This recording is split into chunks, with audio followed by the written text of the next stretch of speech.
আমি এখন আছি বাগেরহাটের রহস্যময় এক জমিদার বাড়িতে। আর এটা বাংলাদেশের বাগেরহাট জেলার ফকিরহাট উপজেলার নোয়াপাড়া মোড়ের একদম সন্নিকটে। এই ঐতিহাসিক জমিদার বাড়িটি স্থানীয়ভাবে পরিচিত শৈলেন ঘোষের জমিদার বাড়ি হিসেবে। প্রায় 200 থেকে 250 বছর আগে জমিদার শৈলেন্দ্রনাথ ঘোষ এই বাড়িটি নির্মাণ করেন। তো সে সময় এটি ছিল এলাকার অন্যতম প্রভাবশালী জমিদারি কেন্দ্র। শৈলেন ঘোষকে স্থানীয় মানুষ প্রজাবান্ধব জমিদার হিসেবে জানত। তিনি সাধারণ মানুষের সঙ্গে ভালো ব্যবহার করতেন এবং এলাকার উন্নয়নে ভূমিকা রেখেছিলেন বলে শোনা যায়।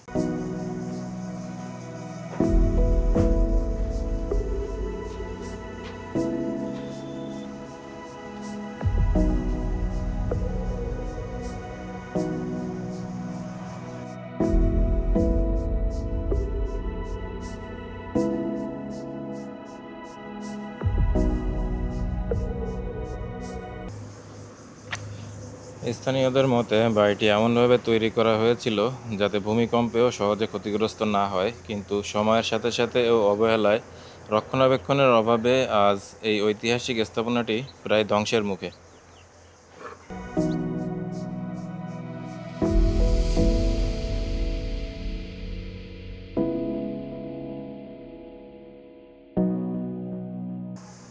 একসময় যেখানে ছিল জমিদারি জৌলুস, আজ সেখানে শুধুমাত্র ইতিহাসের নিঃশব্দ সাক্ষী হয়ে দাঁড়িয়ে আছে এই জমিদার বাড়িটি।